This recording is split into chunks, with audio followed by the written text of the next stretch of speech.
On the news tonight, state journalists commend Governor Sheriff Oborevwori efforts in sustaining media-friendly policies. President Bola Tinubu orders Defense Minister of State to move operations to Kebbi. Kotangora Catholic Diocese confirms attack on St. Mary's School. Abroad, UK Prime Minister Keir Starmer arrives South Africa ahead of G20 summit.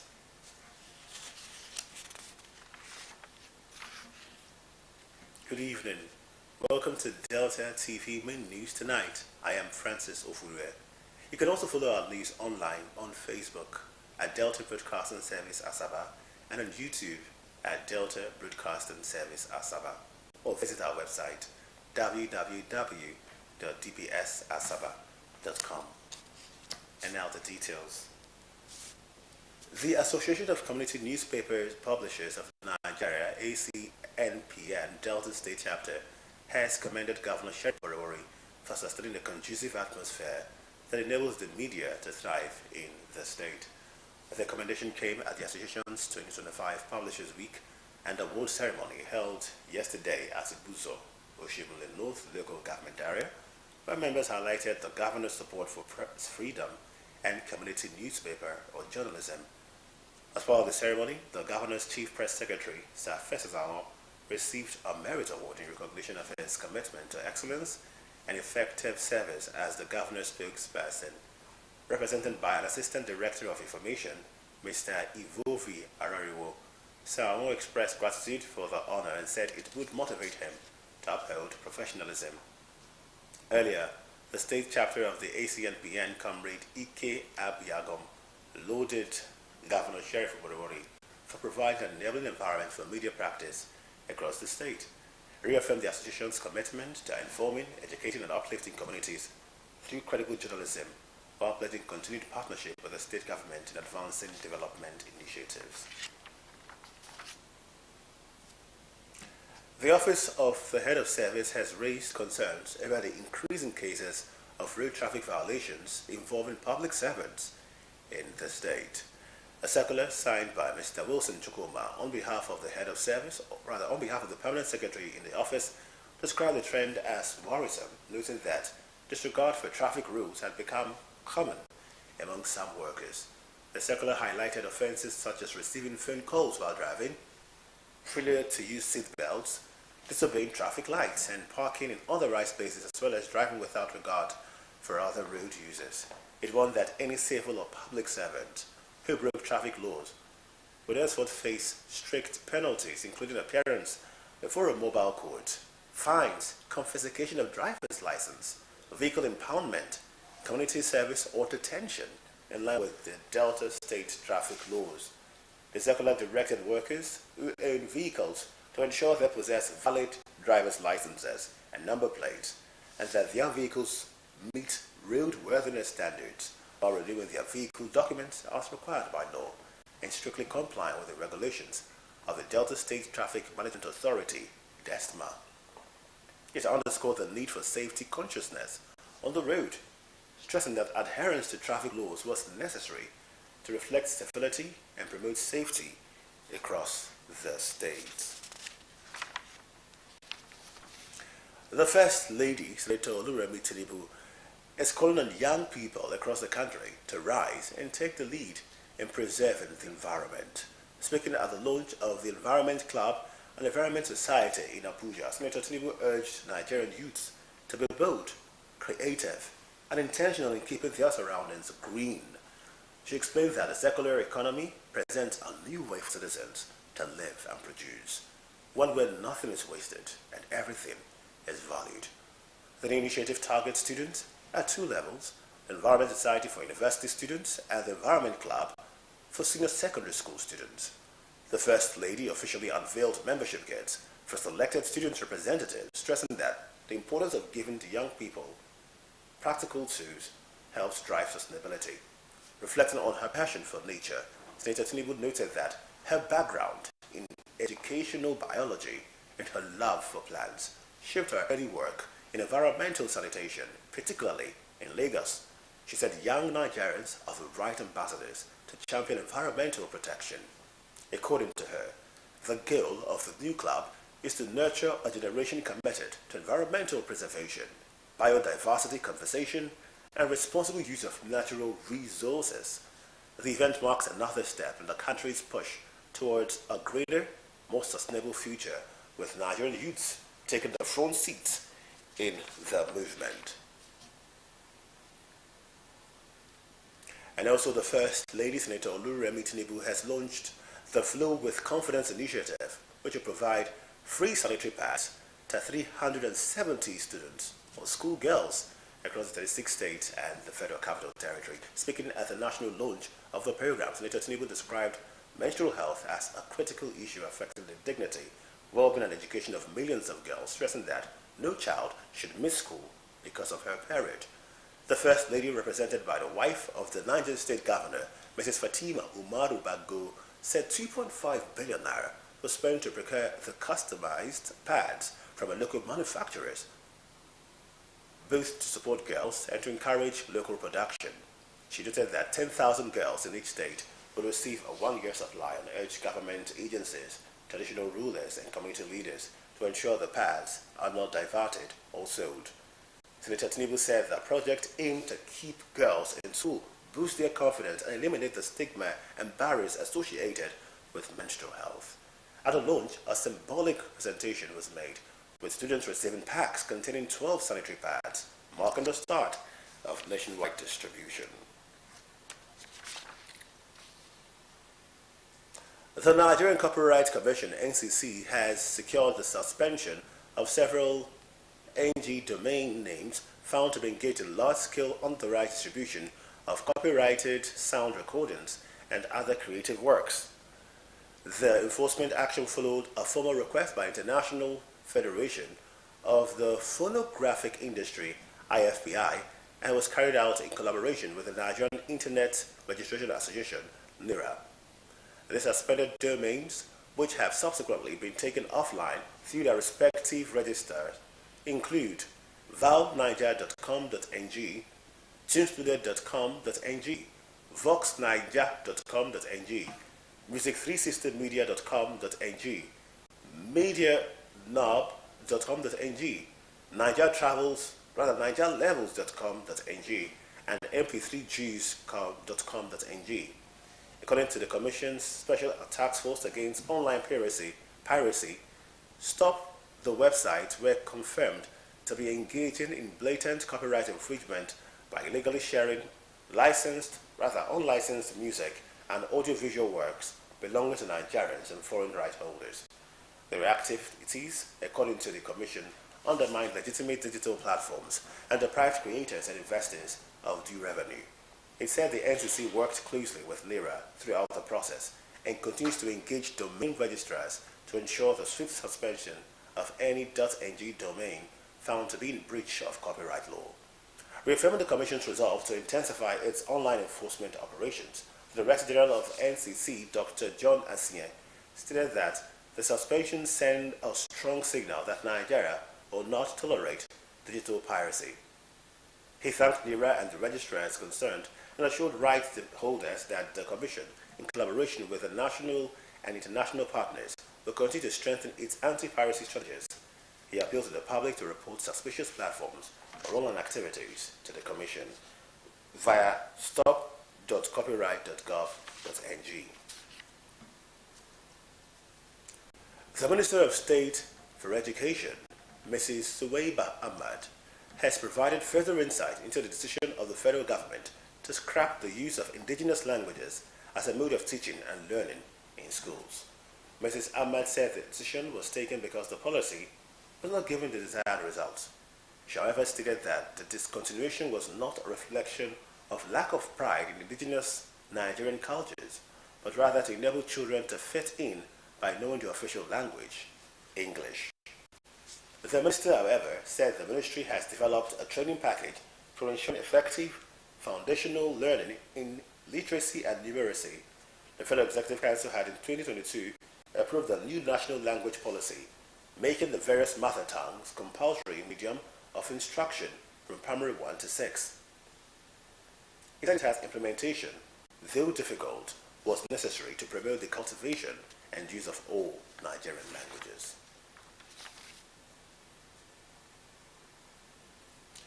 President Bola Ahmed Tinubu has cautioned that Nigeria risks a dangerous leadership vacuum if it fails to deliberately invest in the development of its children, stressing that the nation's future stability depends on how well today's young people are prepared for responsibility. The president issued the warning during the launch and public presentation of The Power of a Teenager, 50 Ways to Inspire Change, authored by the chairman of the House Committee on Public Accounts and founder of the Children of African Leadership and Values Development Initiative, CALDEV, Honorable Bamidele Salam, represented by his Senior Special Assistant on National Assembly, House of Representative Matters, Dr. Ibrahim Olarewaju. President Tinubu said the growing population of young people offers great promise, but also a serious threat if not guided, mentored, and equipped for leadership. He added that sustained lack of guidance and proper values formation among children can leave the country vulnerable in the years ahead. President Tinubu applauded Honorable Salam for personally founding the initiative even before he entered public office, saying the commitment demonstrated the critical role individuals must play in shaping young citizens. Chief of Staff to the President, Femi Bajabiamila, echoed similar concerns, noting that without deliberate mentorship, the natural talents of Nigerian children could be lost to societal pressures and negative influences. He praised Honorable Salam's consistency in publishing the leadership book annually, describing it as a vital guide for young people navigating an increasingly complex society. In his address, Honorable Salam said he founded CALDEV in 2015 to address what he called a dangerous leadership gap in Nigeria's education system, where children excel academically but lack structured training in values, responsibility, and service. President Bola Tinubu has ordered the Minister of State for Defense, Mr. Bello Matawale, to immediately relocate to Kebbi State following the abduction of 24 schoolgirls from the Government Girls Comprehensive Secondary School in Maga, Sadkawa local government area. The attack occurred around 4 in the morning on Monday, and one additional student was later confirmed missing. According to a statement by the President's Special Advisor on Information and Strategy, Mr. Bayo Onanuga, Mr. Matawale was to remain in Kebbi until all the abducted students are safely rescued. President Tinubu emphasized that the minister must personally coordinate security efforts and ensure the safe return of the students. The minister, a former governor of Zamfara State, was said to have had previous experience dealing with banditry and mass kidnappings during his tenure, including the 2001 Jagabe school girls abduction. Bandits who abducted worshippers at the Christ Apostolic Church CAC in Ekiti, local government area of Kwara State, have demanded 100 million naira as ransom for each of the abductees. At least 30 people were reportedly taken away by the bandits who attacked the church in Iruku on Tuesday. 3 people were also said to have been killed during the attack, while the worshippers were holding a service. A community leader and Olorieta of Iruku, Chief Olusegun Olukoto, whose 4 relatives were among the kidnapped victims, said the bandits had started contacting family members. The Olokun, who said he was in the church with 5 of his family members when the incident occurred, said he and one of his ward escaped the attack at about 6 minutes past 6 in the evening through the church's window. The pastor of the church attacked by bandits, Abiodun Bamidele, has said the attackers abducted about 35 people. But irked by the incident, youths of the Iruku community staged a protest, blocking the Ilori Kaba highway at the entrance of the town and causing heavy traffic disruption. The youths alleged that the attack, which lasted close to an hour, occurred without any response from security operatives stationed in the community. A youth leader, Peter Adesinya, who criticized the police, saying that despite the community's support in building facilities for the division, officers did not act when residents needed them most.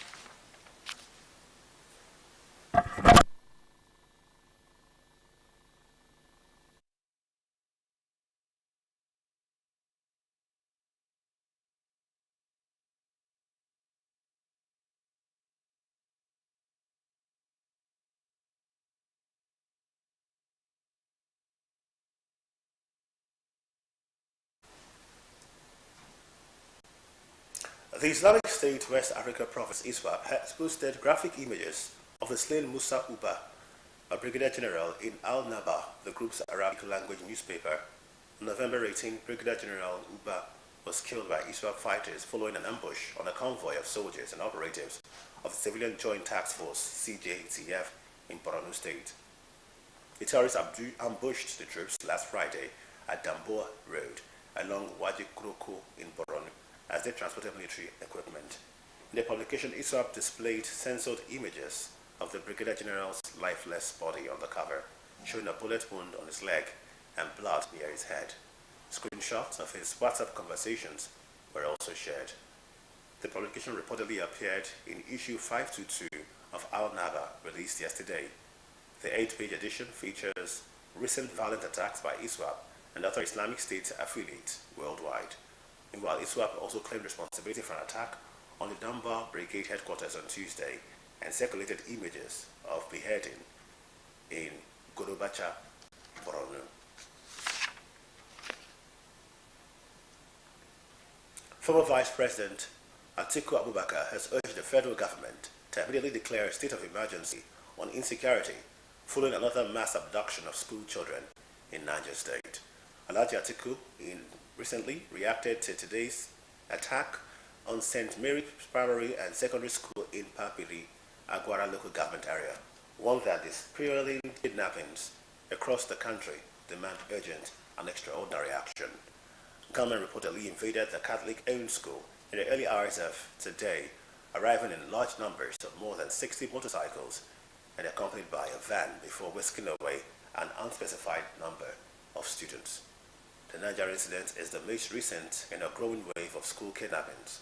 It occurred less than a week after bandits abducted 26 students from Government Girls Comprehensive Senior Secondary School Maga in Kebbi State, an attack that also claimed the life of Vice Principal Hassan Makuku, who attempted to resist the gunmen.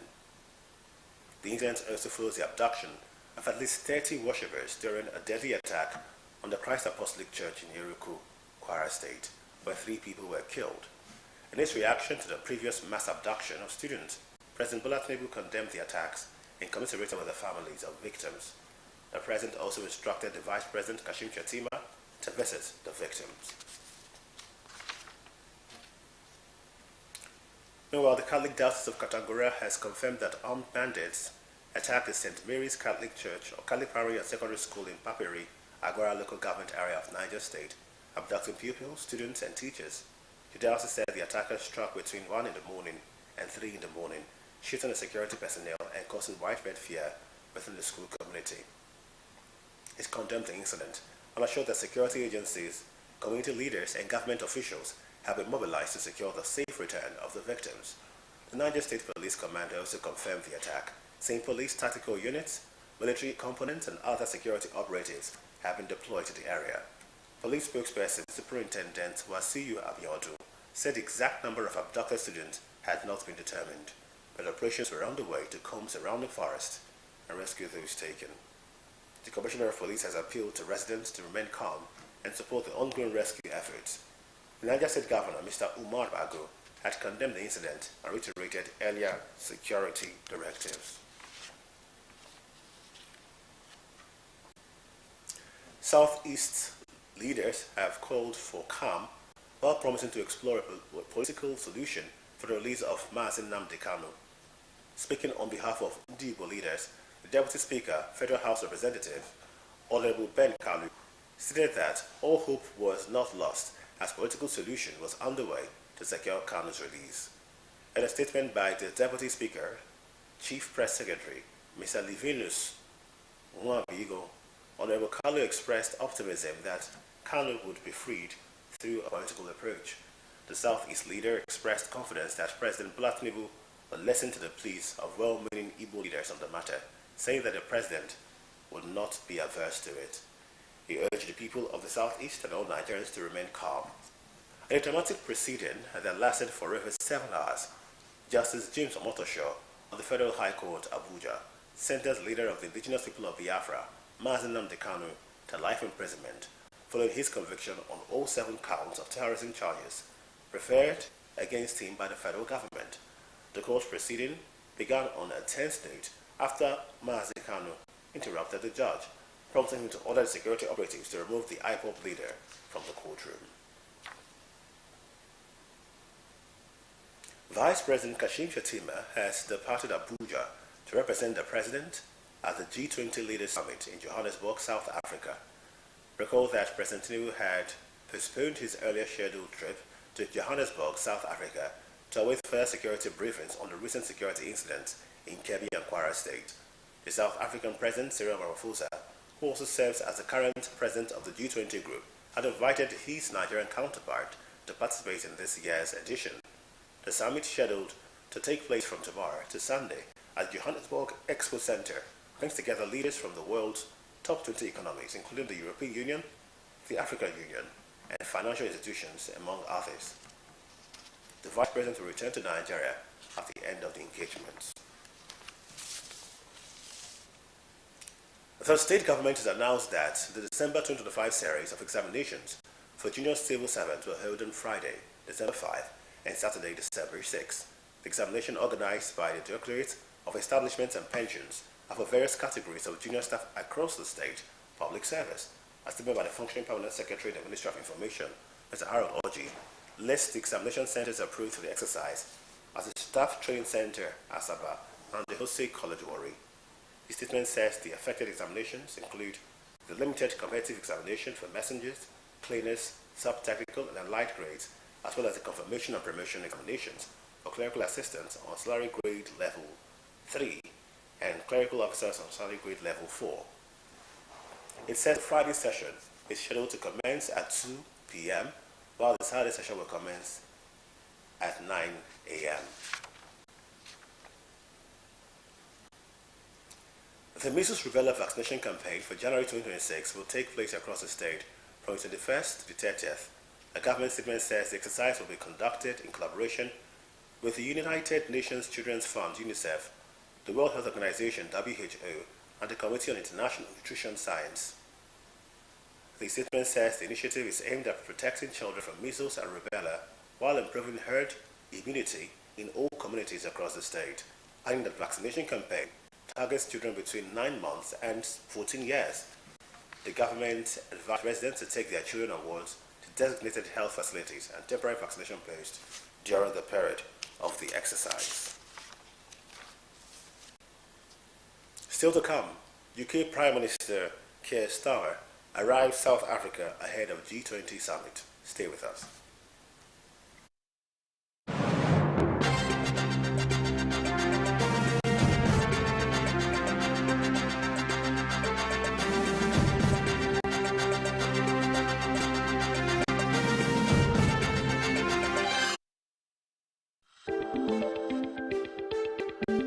It is more than just a home.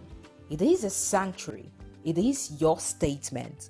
Introducing Soft Home Interiors, where luxury meets modern living. Imagine sinking into unparalleled comfort, surrounded by the finest materials and exquisite craftsmanship. Soft Home Interiors transforms your space into an oasis of tranquility. With our modern royal sitters, Turkey and Arabian chairs with tables, beautiful unique dining sets, all types of breathtaking interior pieces. And that's not all.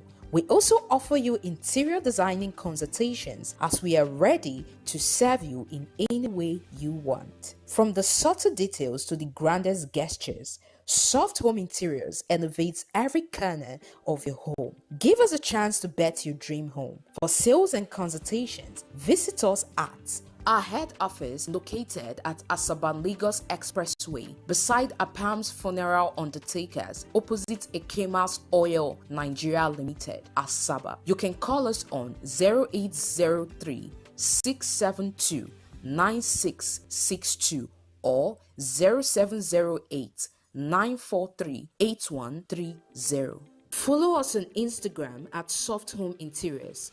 Catch all our latest designs on TikTok at Soft Home Interiors. And don't forget to like us on Facebook at Soft Home Interiors to discover the art of modern living. Soft Home Interiors, modern luxury redefined.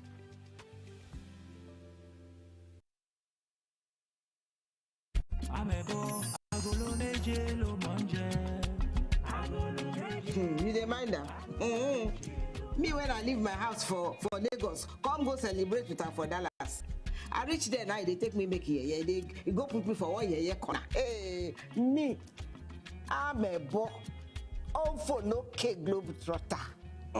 Hey, even self the pilot they announced say they for them flight now. And you know say one of them say come meet me. Tell me say make her come follow them sit down for cockpit. Make we fly the plane together. Sure. This not the 3rd time today when Glow don't serve me. Oh. So you want make me come up for line now? Make you for run over your Glow Talk Master. Eh? Free Glow Talk Master. Talk for 6 minutes and get 6 minutes free. Plus 15 megabytes of data. Free. Dial *606#. 2,000 naira for new customers. 1,000 naira for voice. Plus 1,000 naira for data. Glow. Progress no dey happen just like that. It dey come from support when you need am. Mommy, I got the school fees. You too much. Na money point too. Money point, thank you. Customer, na transfer abi? Confirm. Bro, na transfer. Na money point oga. Oh, na confirm. Progress na peace of mind when you know say payment go land as Sure Banker.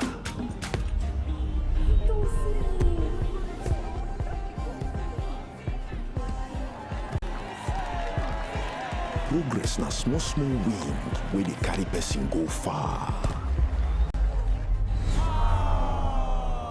No worry, yourself go make am. Mo go buy ball. Victor, even you they use money point? Of course now, they use money point. Confirm. Money Point, made for your progress.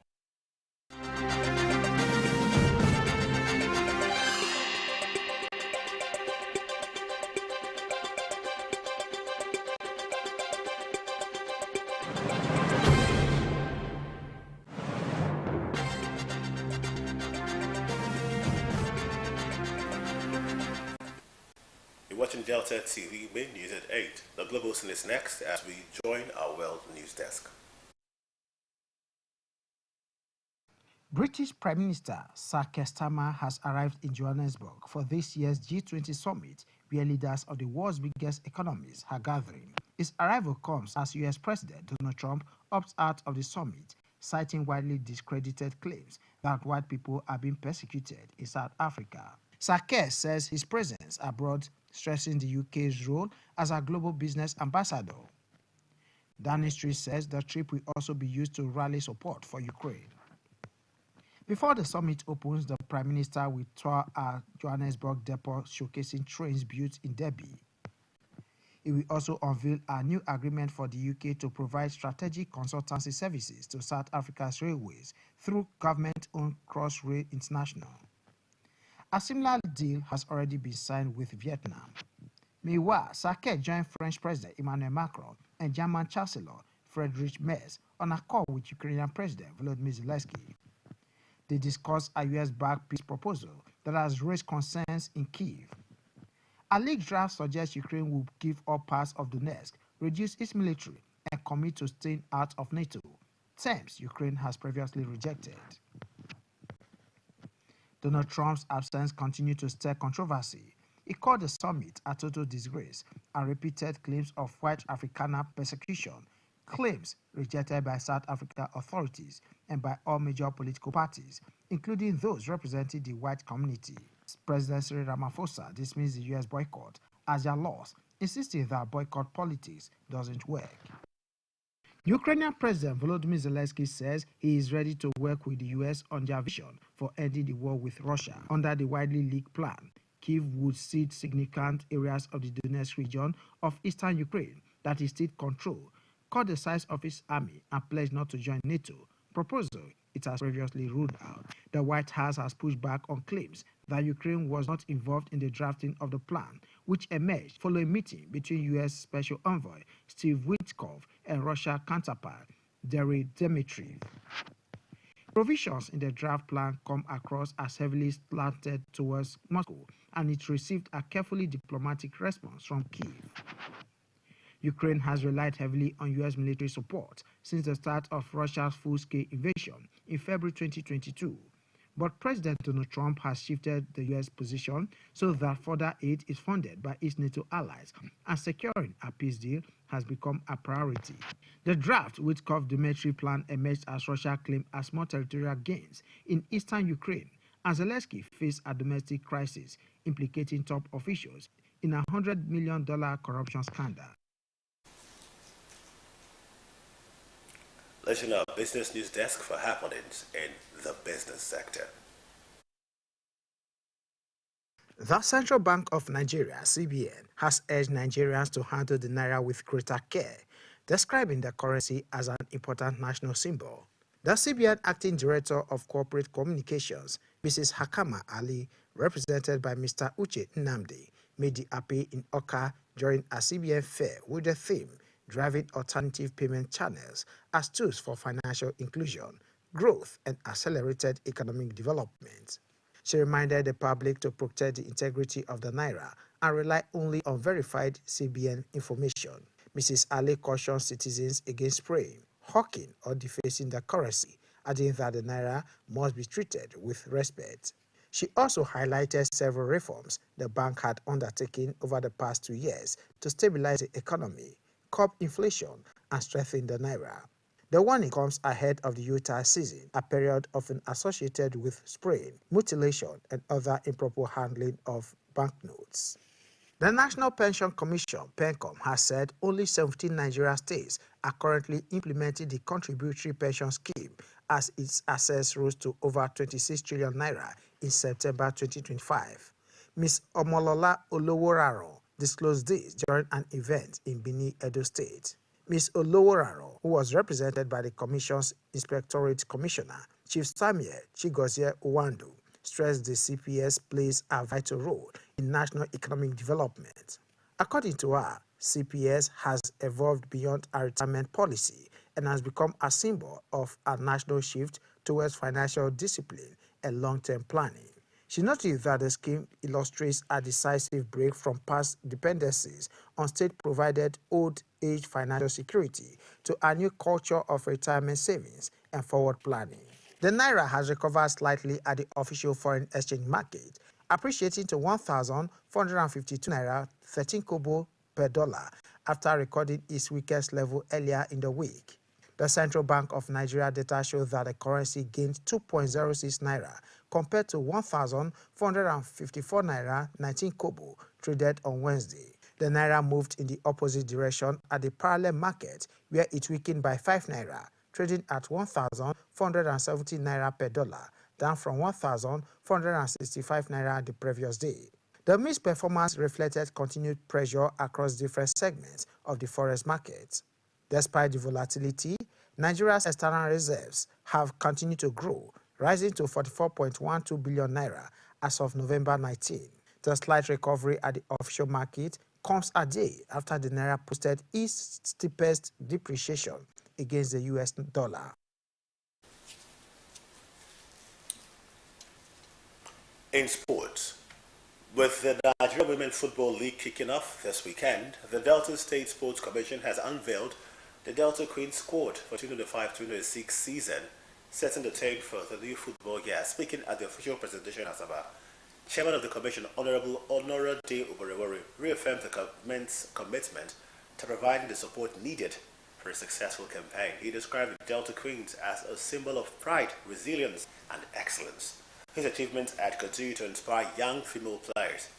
With the NWFL season scheduled to begin on Wednesday next week, Delta Queens will open their quest for domestic honors with an away fixture against Asarawa Amazons in what promises to be a competitive and exciting season.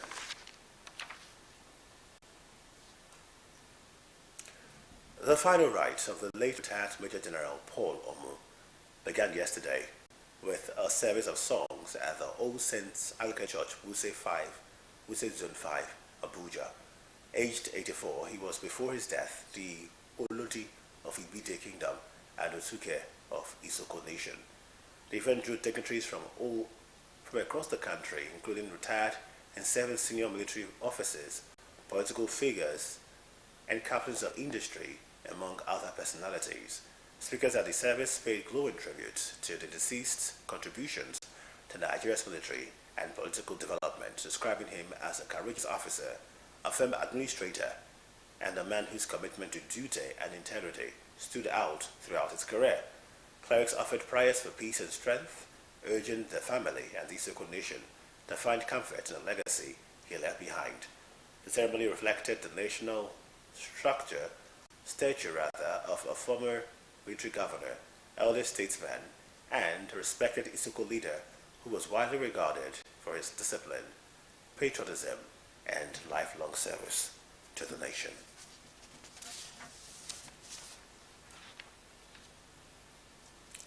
Here's our thought for the day. The mind is not a vessel to be filled, but a fire to be kindled.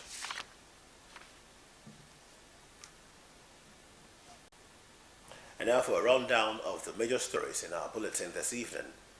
The Association of Community Newspaper Publishers of Nigeria, ACNPN Delta State Chapter, has commended Governor Sheriff Oberewori for sustaining a conducive environment that enables the media to thrive in the state. The commendation came at the association's 2025 Publishers Week and Award ceremony held yesterday at Iwuzo, Ushimle North Local Government Area, where members highlighted the governor's support for press freedom and community journalism. President Bola Tinubu has ordered the Minister of State for Defense, Mr. Bello Matawale, to immediately relocate to Kebbi State following the abduction of 34 schoolgirls from the Government Girls Comprehensive Secondary School in Maga, Sakaba Local Government Area.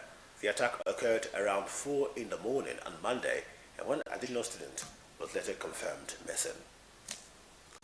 The Catholic Diocese of Katangura has confirmed that armed bandits attacked the St. Mary's Catholic Primary and Secondary School in Papiri, Aguara Local Government Area of Niger State, abducting pupils, students, and teachers.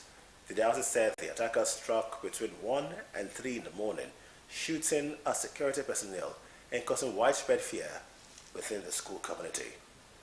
And from the foreign scene, we reported that the British Prime Minister, Sir Keir Starmer, has arrived in Johannesburg, South Africa, for the annual G20 summit, which brings together leaders of the world's 20 largest economies. The United States President, Mr. Donald Trump, is not attending after discrediting claims that white people were being persecuted in South Africa. You can also follow our news online on Facebook and YouTube, both at Delta Broadcasting Service Asaba, or visit our website, www.dbsasaba.com. That's the news. Thank you so much for being part of it. I'm Francis Ofulue. Good evening. Good night.